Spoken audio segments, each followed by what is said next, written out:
This patient, it is recorded, was doing well, and seemed to be in a fair way of ultimate recovery, but fell victim to the quackeries of medical experiment. The galvanic battery was applied, and he suddenly expired in one of those ecstatic paroxysms which occasionally it superinduces. The mention of the galvanic battery, nevertheless, recalls to my memory a well-known and very extraordinary case in point, where its action proved the means of restoring to animation a young attorney of London, who had been interred for 2 days.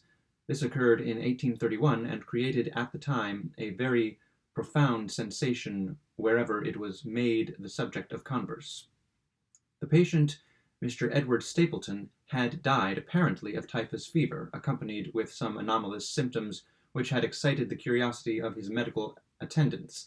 Upon his seeming decease, his friends were requested to sanction a post-mortem examination, but declined to permit it. As often happens when such refusals are made, the practitioners resolved to disinter the body and dissect it at leisure in private. Arrangements were easily effected with some of the numerous corps of body snatchers with which London abounds, and upon the third night after the funeral, the supposed corpse was unearthed from a grave 8 feet deep, and deposited in the operating chamber of one of the private hospitals. An incision of some extent had been actually made in the abdomen, when the fresh and undecayed appearance of the subject suggested an application of the battery. One experiment succeeded, another, and the customary effects supervened, with nothing to characterize them in any respect except upon one or two occasions a more than ordinary degree of life-likeness in the convulsive action. It grew late, the day was about to dawn, and it was thought expedient at length to proceed at once to the dissection. A student, however, was especially desirous of testing a theory of his own, and insisted upon applying the battery to one of the pectoral muscles. A rough gash was made, and a wire hastily brought in contact, when the patient, with a hurried but quite unconvulsive movement, arose from the table, stepped into the middle of the floor, gazed about him uneasily for a few seconds, and then spoke. What he said was unintelligible, but words were uttered. The syllabification was distinct. Having spoken, he fell heavily to the floor. For some moments all were paralyzed with awe, but the urgency of the case soon restored them their presence of mind. It was seen that Mr. Stapleton was alive, although in a swoon. Upon exhibition of ether, he revived, and was rapidly restored to health, and to the society of his friends, from whom, however, all knowledge of his resuscitation was withheld until a relapse was no longer to be apprehended. Their wonder, their rapturous astonishment, may be conceived.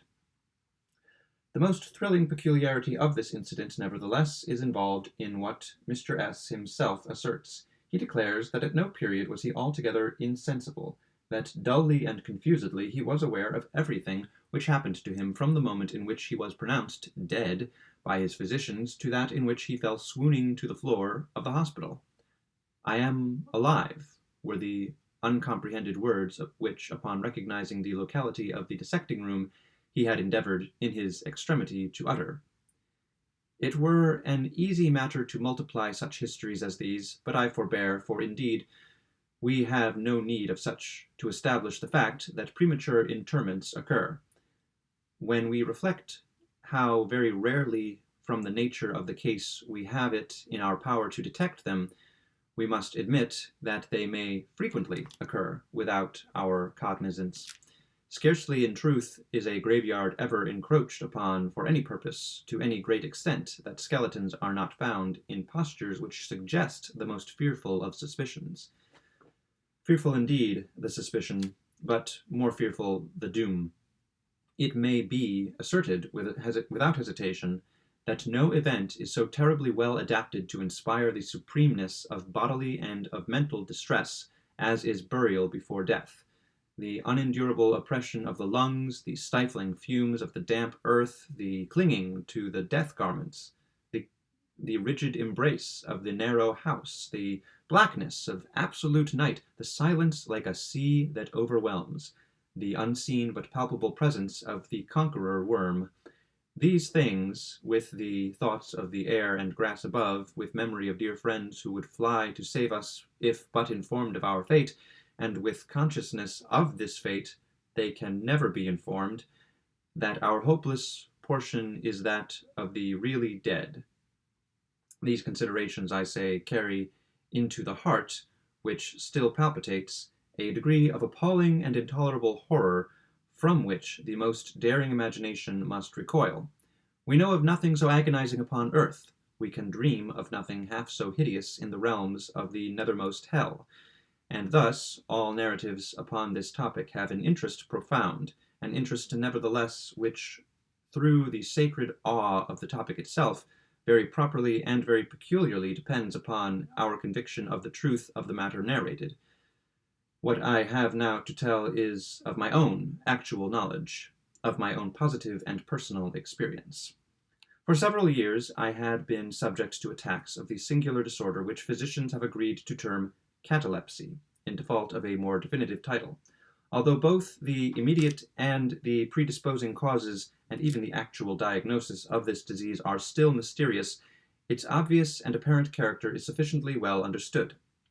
Its variations seem to be chiefly of degree.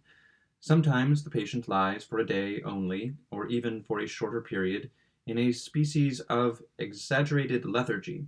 He is senseless and externally motionless, but the pulsation of the heart is still faintly perceptible.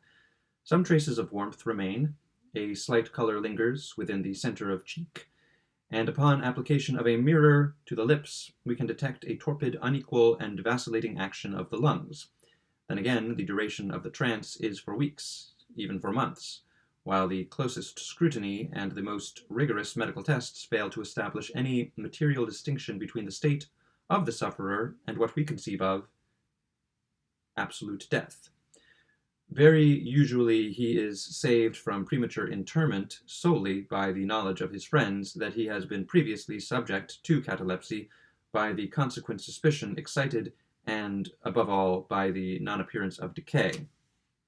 The advances of the malady are, luckily, gradual. The first manifestations, although marked, are unequivocal. The fits grow successively more and more distinctive, and endure each for a longer term than the preceding. In this lies the principal security from inhumation. The unfortunate whose first attack should be of the extreme character which is occasionally seen would almost inevitably be consigned alive to the tomb.